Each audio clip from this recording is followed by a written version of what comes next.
Trinetra Churu update में आपका स्वागत है। सादुलपुर के हमीरवास थाना अंतर्गत गांव जैतपुरा ढाणी मोजी में आज शाम को मोटरसाइकिल पर सवार युवकों ने गांव के सार्वजनिक चौक पर ताश खेल रहे युवकों पर अंधाधुंध फायरिंग की, जिसके कारण मौके पर ही 3 युवकों की मौत हो गई तथा 3 घायल हो गए। वहीं घटना के बाद बदमाशों का एक साथी पीछे रह गया तो बदमाशों ने अपने साथी को ही गोली मारकर हत्या कर दी।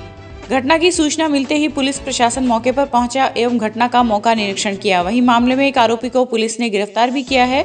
घटना के बाद समूचे गांव में तनावपूर्ण माहौल बन गया है। ग्रामीणों ने मामले में आरोपियों को गिरफ्तार करने की मांग की है तथा गिरफ्तारी नहीं होने तक मृतकों का पोस्टमार्टम नहीं करवाने एवं बदमाश के शव को नहीं देने का निर्णय किया है। घटना को गैंगवार से जोड़कर देखा जा रहा है। वहीं देर शाम को मामले में चूरू एसपी मौके पर पहुंचे तो ग्रामीणों ने नारेबाजी कर पुलिस प्रशासन के खिलाफ विरोध प्रदर्शन शुरू कर दिया।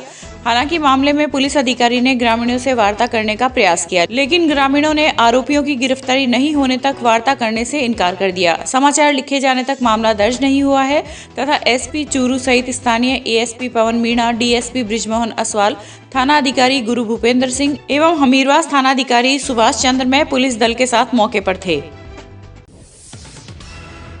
जिला मुख्यालय पर आज कृषि कानूनों के खिलाफ राष्ट्रीय लोकतांत्रिक पार्टी के कार्यकर्ताओं ने सुजानगढ़ से रतनगढ़ होते हुए चूरू शहर में रैली निकाली। किसान नेता हरिराम ओला ने बताया कि रैली में सैकड़ों की तादाद में ट्रैक्टर और गाड़ियां थी। रैली पंखा सर्किल से शुरू होकर मुख्य बाजार से होते हुए जिला कलेक्ट्रेट पहुंची तथा जिला कलेक्टर को ज्ञापन दिया। इस मौके पर आरएलपी के जिला अध्यक्ष मदन ढाका, आरएलपी महिला मोर्चा की मंत्री विद्या चौधरी, सर्व समाज संघ के संयोजक एडवोकेट तिलोक मेघवाल, हनुमान ढाका, सुशीला मेघवाल व राकेश न्योल आदि मौजूद थे। इस दौरान पुलिस जाब्ता भी मौजूद रहा। आरएलपी के सुप्रीमो हनुमान जी बेनीवाल के नेतृत्व में आज 5 फरवरी 2021 को संपूर्ण राजस्थान के 33 जिला मुख्यालयों पे ट्रैक्टर परेड रैली का आयोजन रखा गया। किसान विरोधी 3 जो पीछे बिल बने थे उनके विरोध में काले कानून, जब तक ये 3 काले कानून बिलों का वापसी नहीं होगा तब तक हमारी आरएलपी पार्टी के जवानों, किसानों का संपूर्ण सहयोग और हम ऐसे जुलूस प्रदर्शन करके हम हमारा हक लेने के लिए विरोध जताते रहेंगे। मांग जो देश में केंद्र सरकार ने बिना किसान संगठनों की सहमति के और जनता की और किसानों की मांग के बिना जो 3 काले कृषि कानून लाए उनको संपूर्ण रूप से निरस्त करने की और स्वामीनाथन आयोग की संपूर्ण रिपोर्ट लागू करवाने की हमारी मांग है। ट्रैक्टर सैकड़ों हजारों की संख्या में ट्रैक्टर आ रहे हैं, गांव-गांव से ट्रैक्टर आ रहे हैं और अभी हम यहाँ चूरू जो सरदार सर फांटा है, जो रतनगढ़ फांटा है, यहाँ से लेके जिला कलेक्ट्रेट तक जाएंगे। कलेक्टर को राष्ट्रपति के नाम कलेक्टर के माध्यम से ज्ञापन प्रस्तुत करेंगे और हमारी मांग 3 काले कृषि कानूनों को निरस्त करने की और स्वामीनाथन आयोग को संपूर्ण रूप से लागू करने की है। वहीं रतनगढ़ में भी आज संयुक्त किसान मोर्चा के बैनर तले सैकड़ों किसानों ने विरोध प्रदर्शन करते हुए केंद्र सरकार के खिलाफ नारेबाजी की।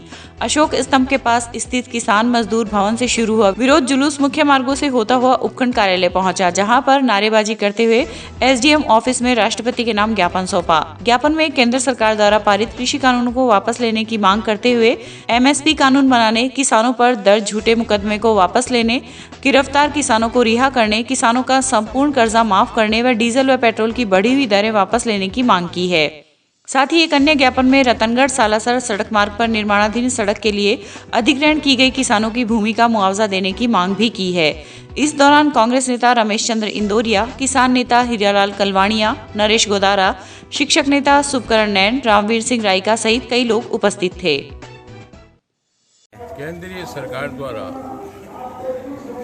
3 काले कानून के विरोध में रतनगढ़ के समस्त किसानों ने आज एक सुर में, एक आवाज में इन 3 कानूनों को वापस लेने के लिए, ये काले कानून जो है इनको वापस लिया जाए, इसके लिए एक सांकेतिक प्रदर्शन और धरना गढ़ के सामने दिया है। साथ साथ में पिछले कई दिनों से हमारे यहाँ टोल की संघर्ष चल रहा है। टोल बंद करना चाहिए, जिसको सारे राजस्थान में बंद है, सिर्फ रतनगढ़ और चूरू जिले में ही ये चालू है। तो इसके लिए भी उपखंड अधिकारी महोदय को ध्यानाकर्षण दिया है कि आप इन टोलों को जो किसान जा रहे हैं आ रहे हैं उनके लिए टोल बंद किया जाए। वहाँ टोल केंद्र पे किसानों के द्वारा धरना दिया जा रहा है, तो उसको समाप्त करने के लिए टोल वालों को बुलाकर एक मीटिंग करनी चाहिए और तुरंत प्रभाव से उसको बंद करना चाहिए। चूरू तारानगर सड़क मार्ग पर आज पिकअप का टायर अचानक फट जाने से पिकअप ने अपना संतुलन खो दिया, जिससे पिकअप में सवार करीब 8-10 लोग घायल हो गए, जिनमें से एक की मौके पर ही मौत हो गई, जबकि शेष घायलों को तारानगर के सरकारी अस्पताल में प्राथमिक उपचार के बाद चूरू के लिए रेफर कर दिया। बताया जा रहा है कि सभी जमात के लोग तारानगर से भालेरी जा रहे थे कि बूचावास के निकट यह घटना घटित हो गई। आज अभी करीबन 12:30-1 बजे के आसपास बूचावास के पास में एक पिकअप है, उसके अंदर 10-1 सवारियां हुआ है, वो सरदार सर की तरफ जा रही थी। रास्ते में पिकअप का पीछे वाला टायर फटने की वजह से और गाड़ी अपना संतुलन खो गई और पलटे लग गए। पलटे लगने के बाद में गाड़ी वापस विपरीत दिशा में घूमने से जो सवारियां थी वो झटके से सब नीचे की तरफ सड़क पे गिरने से उनको काफ़ी इंजरीज हुई है, जिसमें एक पहुंचने से पहले मृत्यु हो गई और 6 को हमने रेफ़र किया है, जिसमें ज़्यादातर के हेड इंजरी और चेस्ट इंजरी है और 2 अभी सामान्य स्थिति में है, लेकिन अभी उनको भर्ती रखने की ज़रूरत है। और काफ़ी दुर्घटना पूर्ण बात है कि तारानगर की जो क्षेत्र मृतक है वो विदासर सुजानगढ़ तहसील का रहने वाला है। आज करीब 12:30-1 बजे से बूचावास के पास अचानक तबलीग जमात की पिकअप का टायर बस्ट होने से 7-8 घायल हो गए हैं और एक आदमी की मृत्यु हो गई है, जिनको उपचार हेतु राजकीय चिकित्सालय तारानगर में इलाज चल रहा है और एक की जिसकी मृत्यु हुई है उसकी डेड बॉडी मोर्चरी रूम में रखवा ली गई। अग्रिम कार्रवाई जारी है। वहीं घटना की जानकारी मिलते ही चूरू नगर परिषद सभापति पायल सैनी पार्षदों की टीम के साथ चूरू के भर्ती अस्पताल में स्थित इमरजेंसी वार्ड में पहुंची, जहां घायलों से मिलकर उनकी कुशलक्षेम पूछी और मौके पर तैनात चिकित्सकों से घायलों के स्वास्थ्य की जानकारी लेते हुए बेहतर चिकित्सा सुविधाएं उपलब्ध करवाने के निर्देश दिए। इस दौरान सभापति ने घायलों एवं उनके साथ आए परिजनों को आश्वस्त किया कि उन्हें नगर परिषद अथवा उनसे व्यक्तिगत किसी भी तरह की मदद की आवश्यकता हो तो वे निसंकोच उन्हें बताएं। इस दौरान नगर परिषद पीआरओ किशन उपाध्याय, पार्षद गोकुल शर्मा, कुलदीप तंवर, गिरधारी भांबी, चंद्रप्रकाश सैनी, अनिल बालान आदि भी मौजूद रहे। जिला मुख्यालय पर राजस्थान राज्य पथ परिवहन निगम में आज संयुक्त कर्मचारी फेडरेशन के पदाधिकारियों ने 1 दिवसीय धरने के दौरान विरोध प्रदर्शन किया। शाखा अध्यक्ष हेम सिंह के नेतृत्व में दिए गए धरने में दिनेश सिंह ने बताया कि राजस्थान परिवहन निगम के सेवानिवृत्त व सेवारत कर्मचारियों की मुख्य समस्याओं की राज्य सरकार व रोडवेज प्रबंधन को अवगत कराते हुए 19 सूत्रीय मांगे रखी गई है। इस मौके पर रतन सिंह, नरेंद्र प्रजापत, प्रदीप कुमार, दामोदर प्रसाद आदि उपस्थित थे। जो हमारे रोडवेज कर्मचारी हैं, साथी हैं, उनकी जो रोडवेज के अंदर जो ज्वलंत समस्याएं हैं उनके समाधान हेतु राज्य सरकार और रोडवेज के प्रबंधन को ज्ञापन देना है।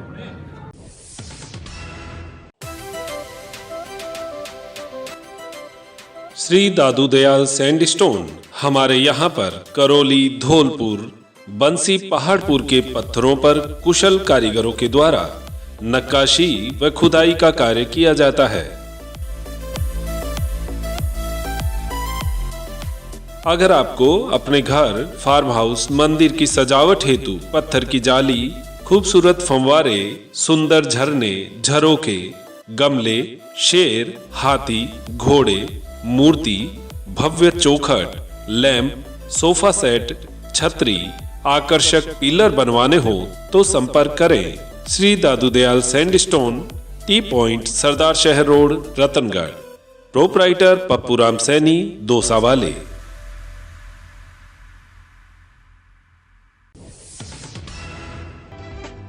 राष्ट्रीय सड़क सुरक्षा माह के अंतर्गत आज रतनगढ़ रोड स्थित आदर्श विद्या मंदिर विद्यालय के छात्रों एवं परिवहन विभाग की टीम द्वारा सड़क सुरक्षा एवं जीवन रक्षा से संबंधित निबंध व प्रश्नोत्तरी प्रतियोगिता का आयोजन किया गया।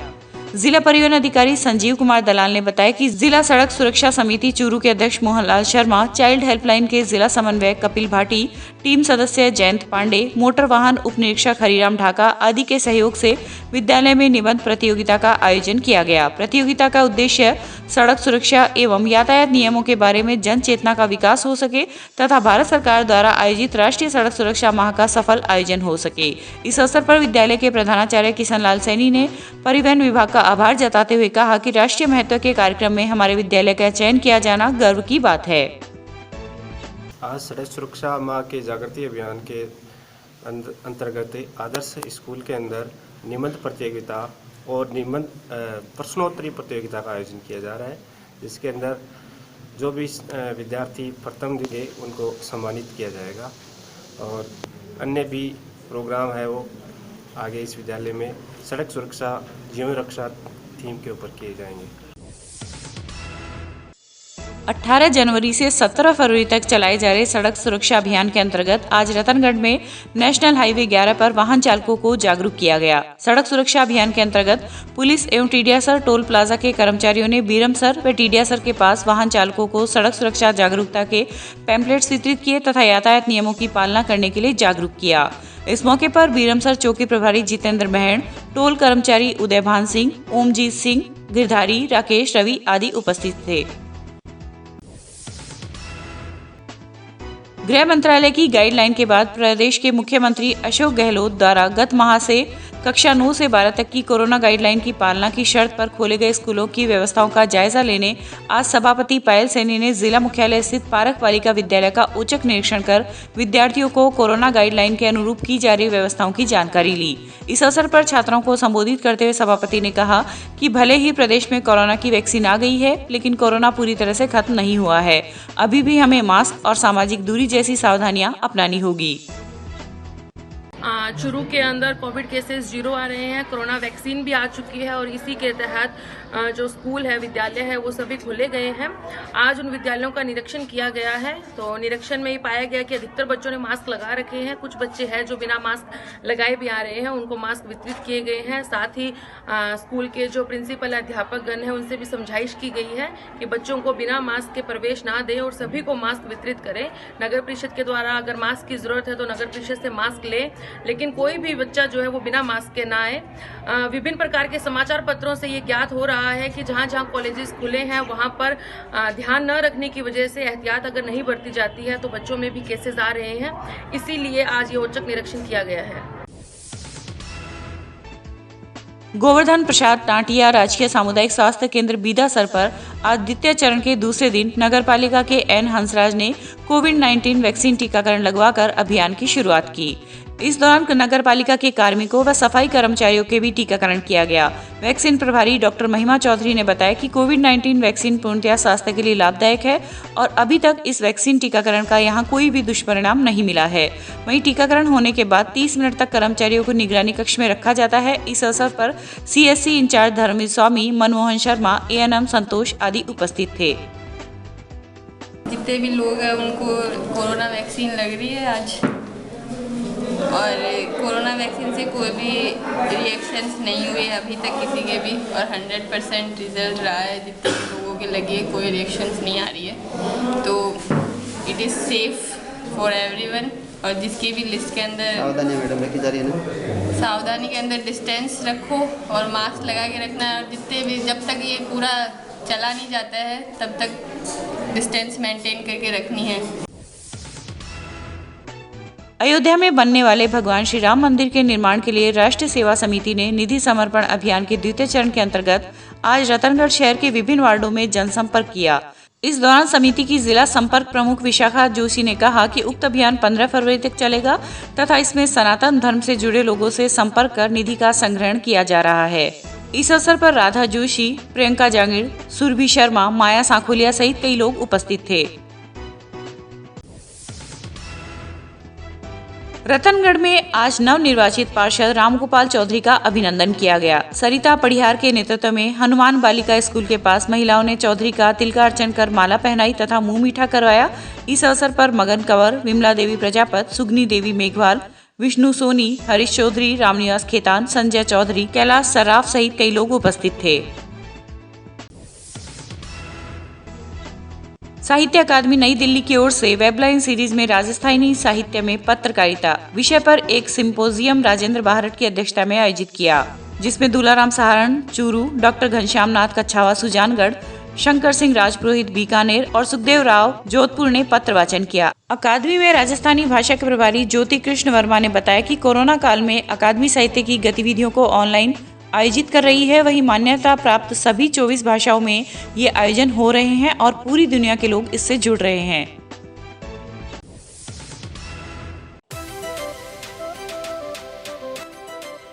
श्री दादू दयाल सैंडस्टोन हमारे यहाँ पर करौली, धौलपुर, बंसी, पहाड़पुर के पत्थरों पर कुशल कारीगरों के द्वारा नक्काशी व खुदाई का कार्य किया जाता है। अगर आपको अपने घर, फार्म हाउस, मंदिर की सजावट हेतु पत्थर की जाली, खूबसूरत फंवारे, सुंदर झरने, झरोके, गमले, शेर, हाथी, घोड़े, मूर्ति, भव्य चौखट, लैंप, सोफा सेट, छतरी, आकर्षक पिलर बनवाने हो तो संपर्क करें श्री दादू दयाल सैंडस्टोन, टी पॉइंट, सरदार शहर रोड, रतनगढ़। प्रोपराइटर पप्पूराम सैनी, दोसा वाले।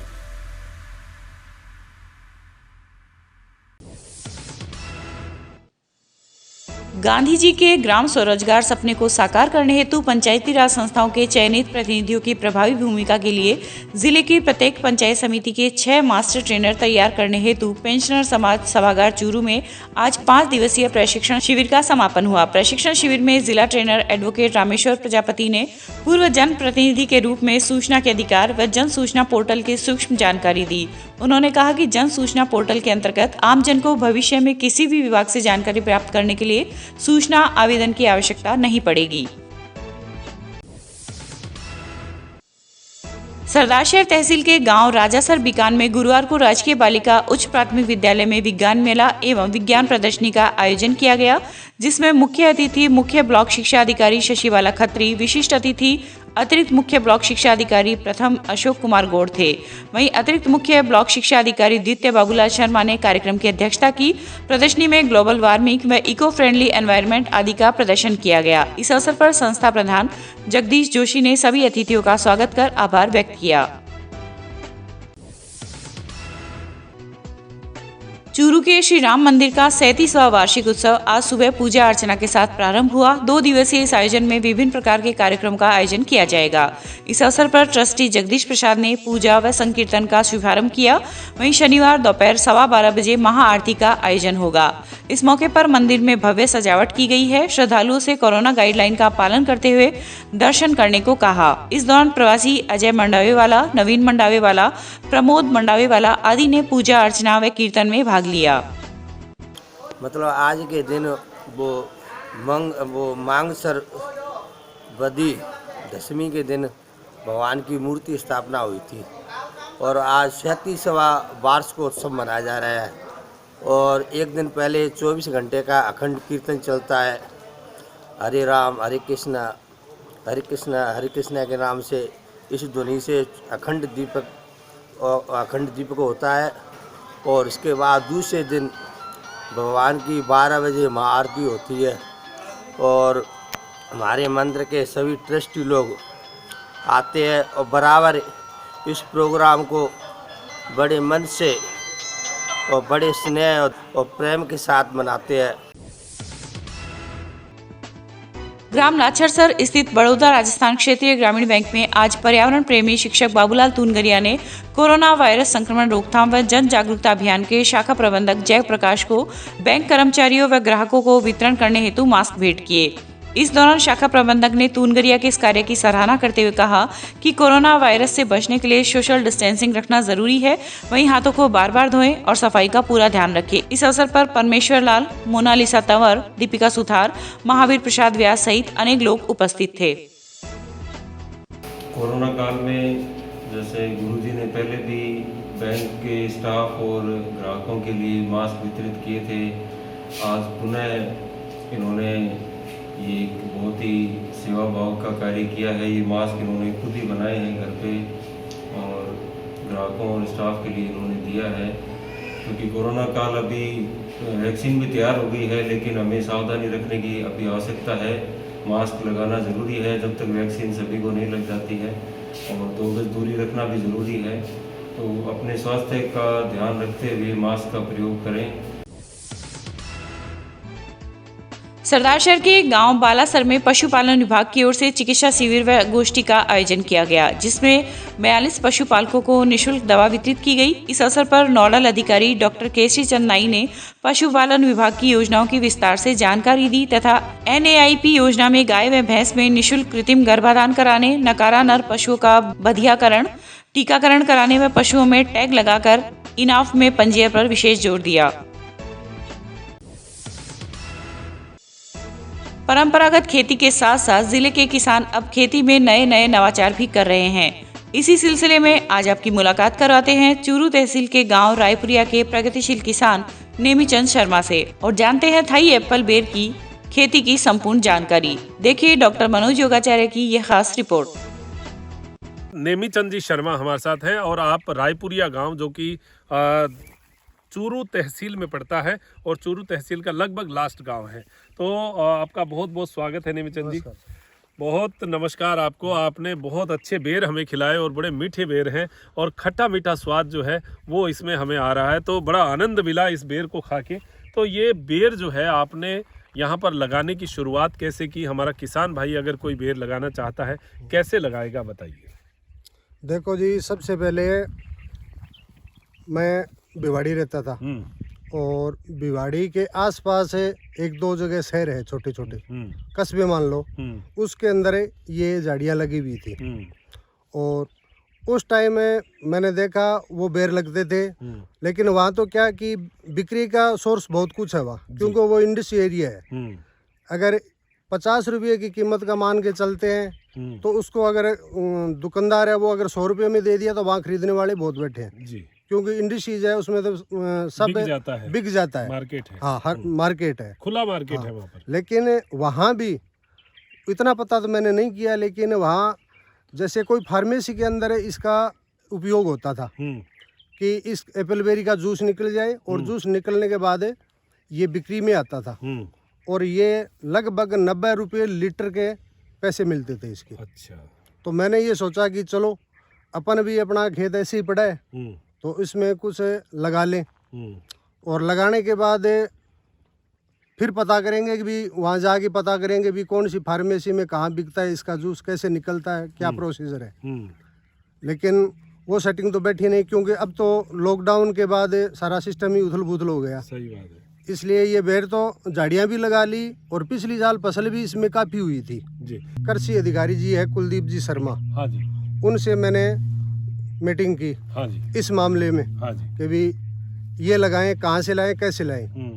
तो राजस्थान के अंदर उस टाइम में आज से 3-4 साल पहले सिर्फ नौर नर्सरी है, वहाँ ये सबसे फर्स्ट माल, नया माल वहीं आया हुआ था। बाकी सीकर में, बीकानेर में उस टाइम में नहीं थी।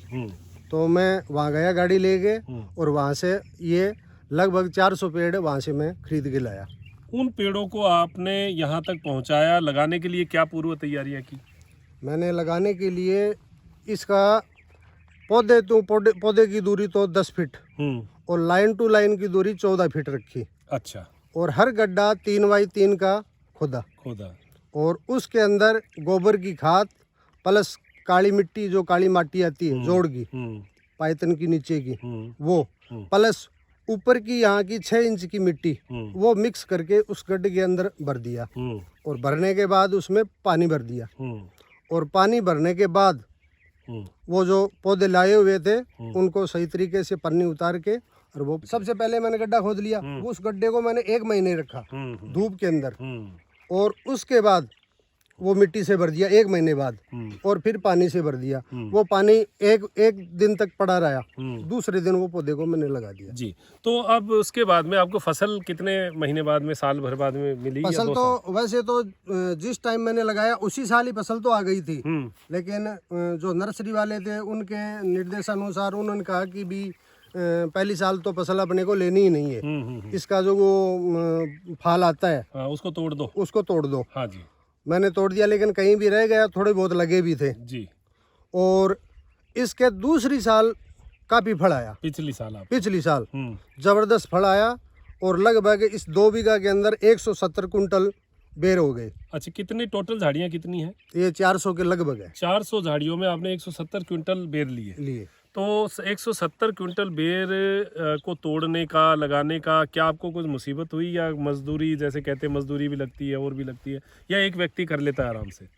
भी एक व्यक्ति कर लेगा। अगर परमानेंट इसमें रहेगा तो एक व्यक्ति आराम से कर लेगा, कोई दिक्कत नहीं है। तो 170 क्विंटल बेर फिर आपने बेचने का क्या साधन किया, उसको कैसे बेचा? बेचने का तो जिस टाइम में जिस उद्देश्य से मैंने लगाया वो उद्देश्य तो मेरे को पता लगा नहीं। हालांकि आज भी मैं प्रोसीजर में हूँ कि पता लगे तो वो जूस वाला प्रोग्राम कोई सेटिंग बैठे, लेकिन आनंद फानंद में वो सेटिंग तो बैठी नहीं। तो मैंने क्या, एक बंदा रखा और पूरे दिन वो बंदा इसको तोड़ने का ही काम करता था। अच्छा। और तुड़वाया, उसके बाद जैसे कट्टों में पैक कर दिया। तो देहात के अंदर जो रेडी वाले हैं कुछ वो लिए, कुछ मंडी में चला गया, और कुछ जैसे मेन रास्ता है हाईवे जो है उनमें जैसे कट्टों में डाल के, गाड़ी में डाल के बंदे को छोड़ दिया, वैसे वो सप्लाई हुआ। लेकिन उसमें भी 170 कुंटल तो बेच चुके। उसके बावजूद भी बेर इसमें काफी रहे। अच्छा। उन बैरों को तो मैंने जैसे कोई आस पड़ोस के प्रेम भाव को जो भी आते, मैंने ऐसे कह दिया कि ऐसे जानवर खाएंगे, आप इसको ले जाओ। तो जो आते वो कोई 2 किलो 5 किलो ऐसे ही चले गए। तो मतलब पिछली बार आपके पास बहुत बेर हुए इसमें? हाँ, पिछली बार काफी हुए। इस बार क्या मुसीबत रही? देखिए, चक्कर ये है, हम लोग सोच लेते हैं हर साल होगा, कई बार ऐसी मार आ जाती है मौसम की कि हमें उसमें बड़ी मुसीबत आ जाती है। इस बार क्या रहा आपके साथ? इस बार ऐसा हुआ कि पिछली बार तो मेरी ये नेट लगा हुआ नहीं है, नेट नहीं लगा, इसलिए 170 कुंटल निकले, जबकि लगभग 250 कुंटल होने थे उसके। तोते भी खा एवरेज के हिसाब। तो पिछली साल से तोतों ने सारा गड़बड़ कर दिया खा पी के, तो भी इतने हो गए। लेकिन अब की बार मैंने सोचा कि इसे नेट वेट लगा दें तो ताकि इसका ये नुकसान ना हो और पूरी की पूरी फसल हम ले सकें। लेकिन लॉकडाउन के चलते ना तो वो सही तरीके से नेट मिला। ये नेट भी आनंद फानंद में ऐसे ही कोई कबाड़ करके ऐसे जुगाड़ बनाया है इसका। और उसके बाद जब इसका फल का टाइम आया, उस टाइम में गर्म तो हवा चली सर्दी के टाइम में, जबकि ये सर्दी की चीज है। सही बात है। और टेम्परेचर उतना ही रहना चाहिए। लेकिन गर्म तो हवा चली और धूप भी इतनी ज्यादा तेज हो गई इस साल। इस वजह से जो फल आया हुआ था वो पूरा का पूरा जड़ गया। अब जैसे इस साइड में जो ये बेरी लगे हुए हैं, तो इस साइड की झाड़ियों में ओट आने से ये इधर वाली बच गई, हवा के ये हवा से बच गई, ये इधर बच गई। उधर की झाड़ियां थी वो उधर वाली सब खत्म हो गई, वो सारा फल खत्म हो गया। और उसकी ओट की वजह से ये इधर की झाड़ियां जो है इनमें बेर लगा हुआ है। तो इस बार आपको जो है इन केवल इतनी झाड़ियों में कितना जो है वो हो गया बेर? इतनी झाड़ियों में लमसम मान के चलो ये बची हुई जो झाड़ी है जिसपे बेर है वो 27 नग है। अच्छा। और एवरेज मान के चलो 27 कुंटल के लगभग इस पे फल है। 27 कुंटल फल ले गया जी। तो ये भी अभी मार्केट में ही आप वैसे ही दे रहे हैं? हाँ, वैसे ही दे रहे हैं जी, वैसे ही दे रहे हैं। 2 बीघा जगह के हिसाब से क्या आप संतुष्ट हैं कि थाई एप्पल बेर लगाना उचित है या अनुचित है? बिल्कुल उचित है, लगा सकते हैं। मैंने तो लगाया कि भी इसका जूस निकले और जूस निकले के आगे मार्केट में सप्लाई हो या कोई कंपनी खरीदेगी। ये तो लॉकडाउन का चक्कर हो गया, लेकिन इसका रास्ता भी बन जाता अब और अब नहीं तो आगे बनेगा जी। लेकिन अगर इसको 30 रुपए किलो के हिसाब से अगर मार्केट में अगर थोक के भाव से ही अगर बेचेंगे तो भी जबरदस्त मुनाफा है इसका। जी। अच्छा, इसको हरा ही तोड़ा जाता है या थोड़ा सा पीलापन हो तब मार्केट में क्या डिमांड रहती है? इसको हरा ही तोड़ा जाता है। हरा ही तोड़ा जाता है। हाँ। तो चूरू के मार्केट में या आसपास आप क्या मानते हैं, थाई एप्पल का मार्केट है अभी? थाई एप्पल का मार्केट है। मार्केट तो ऐसा है ना कि थाई एप्पल तो यहाँ अपने एरिया में बहुत कम है जी। जो माल निकल के जाता है वो बिक तो जाता है, लेकिन हाँ, लेकिन वो सस्ता बिकता है। उसकी जो हकीकत जो चीज है उसके हिसाब से उसकी रेट नहीं मिलती जी। तो आप इसको जो है तैयार कर रहे हैं, लेकिन आपके बेर की एक स्वाद अलग है। आप जैविक रूप से, जैसे कीड़ा नहीं लगे इसके लिए लोग जो है स्प्रे करते हैं। आपका स्प्रे क्या रहता है? क्योंकि कीड़े के लिए स्प्रे तो करना पड़ेगा। जब वो मटर का दाना होगा और उस समय जो मक्खी आती है वो कीड़ा उस पर अंडा छोड़ देती है तो वो बीज के अंदर चला जाता है। तो अगर उसके लिए बचाव करना हो तो क्या करेंगे आप? हम तो क्या जी, ड्रम रखते हैं और खाली जब टाइम होता है, यानी ये फ्रूटिंग होने से 4 महीने 3 महीने पहले ही तैयारी कर लेते हैं। जैसे अपने गाय है तो गाय का जैसे गौमूत्र हो गया, वो जो निकला वो ड्रम में डाल दिया और उसके अंदर जैसे गुड़ डाल दिया। अपने जो तम्बाकू की जो पिसी हुई तम्बाकू आती है उसका पैकेट वो खोल दिया। कुछ किलो भर के लगभग लहसुन है वो कूट के डाल दिया उसके अंदर। और जो नीम का या तो निमोड़ी मिल जाती है, अगर नहीं है तो नीम अपने चूरू में फैक्ट्री लगी हुई है वो नीम का तेल मिल जाता है, वो डाल देते हैं। और वो गौमूत्र जितना होता है वो भर दे के छोड़ देते हैं उसको। अच्छा, वो एकदम से फर्मेंटेशन हो जाता है। हाँ, और वो 2 महीने 3 महीने 4 महीने में बिल्कुल वो एकदम मिक्स हो जाता है पूरा। तो उसके बाद जब इसकी ये फ्रूटिंग की टाइम आती है जिसको खींचड़ा बोलते हैं, खींचड़ा लगता है और खींचड़ा लगने के बाद में फिर बोर निकलते हैं। वो बोर जैसे मटर के दाने जितने जितने बड़े हो जाते हैं ना, उसके बाद वो जो गौमूत्र वो सामान जो मिला हुआ होता है उसको छान के और जैसे लगभग उस जो माल होता है वो छना हुआ 1 लीटर वो और 14 लीटर पानी ढोलकी के अंदर मिला के और इसके अंदर 1 या 2 स्प्रे मार देते हैं। एक चीज आपने और बताई थी कि तोतों से बचाने के लिए आपने ये जाल लगाया था। हाँ। ये नेट देखिए, इसका जो बहुत पतला रेशा है और बहुत पतला छेद है, इसके अंदर से जो तोता है वो नहीं निकल सकता। तो इससे ये लगभग कितना खर्चा आया 2 बीघा में अगर इसको लगाया है आपने? ये 2 बीघा में लगभग 1.5 लाख रुपए पड़े हैं। 1.5 लाख रुपए बांस के साथ? बांस के साथ जैसे मैंने तो जुगाड़नुमा कोई चीज बनाई है, इसको लेते बांस के साथ है और 2 बीघा में 1.5 लाख रुपए खर्चा है जी। ये लगभग भाव कुछ ध्यान है आपको, क्या रेट? हाँ, ये 300 रुपए किलो। 300 रुपए किलो पड़ा था? किलो पड़ा था जी। और कहाँ से लाए थे? ये वही चक्कर हो गया लॉकडाउन के चलते। पहले तो मैंने कोई हिसार में पार्टी थी, उनको जीआई का वो पूरा कंप्लीट 3,70,000 में ठेका ही दे दिया था। अच्छा। लगाना उनका मटेरियल ही उनका, उसमें जीआई के तो खंभे आते हैं और जीआई का ही पूरा ऊपर का जाल आता है। लेकिन वो लॉकडाउन के चलते वो कुछ नहीं हो पाया। उसके बाद ये जब फ्रूटिंग चालू हुई तब मैंने सोचा कि भी ये अब नजदीक तो हो गया, टाइम नजदीक हो गया, बेर लगने शुरू हो गए, अब तो इनको ये तोते वगैरह खाएंगे।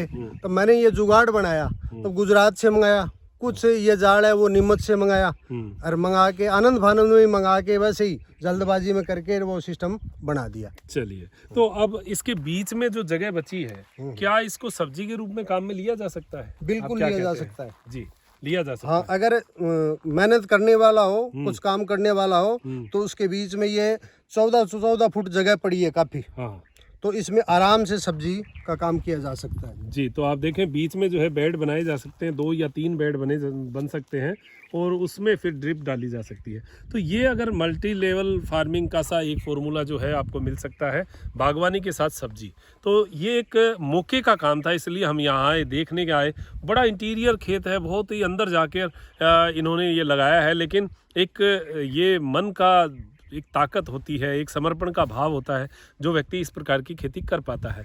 और धीरे धीरे इससे और भी जो प्रोग्रेस भी होगी, इससे इनकम भी होगी। लेकिन किसान को मेहनत तो देखिए करनी पड़ेगी, पैसा भी लगाना पड़ेगा। आपका जो कुआं है यहाँ पर पानी कितने फीट पे है? यहाँ पानी है 155 फीट पे। 155 फीट पे और ठीक ठाक सा पानी है, मैंने चखा था।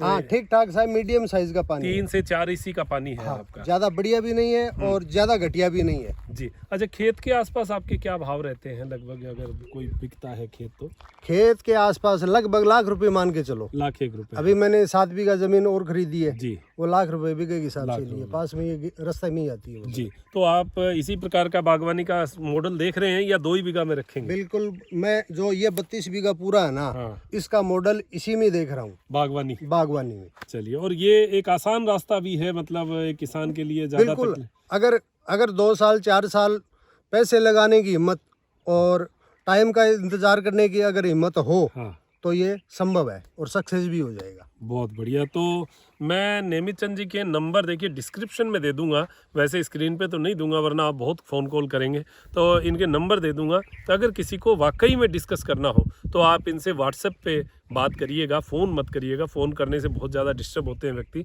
आप व्हाट्सएप पे जो है इनको अपना मैसेज छोड़ दीजिएगा, फिर बातचीत कर सकते हैं। तो इनके नंबर ज़रूर मैं आपको डिस्क्रिप्शन में डाल दूँगा। और कोई अगर कोई भी क्वेरी हो तो आप इनसे बात कर सकते हैं। मैंने लगभग सवाल जो है यहाँ लेने का पूरा प्रयास किया है। नेमिचंद जी, बहुत बहुत धन्यवाद आपका, आपने बड़ी अच्छी बातें बताई हैं। और भी कोई बात ऐसी रह गई हो आपको लगता है बतानी चाहिए तो? अपने इसके साथ साथ मैंने 1 बीघे के अंदर ये इस साल ही लगाया है अमरूद के पेड़। अच्छा। जबकि वो थोड़े सर्दी के तो शिकार हो गए, लेकिन वो भी ठीक ठाक खड़े हैं। अच्छा। उस साइड के अंदर। और उधर 4 बीघा के अंदर वो थार शोभा।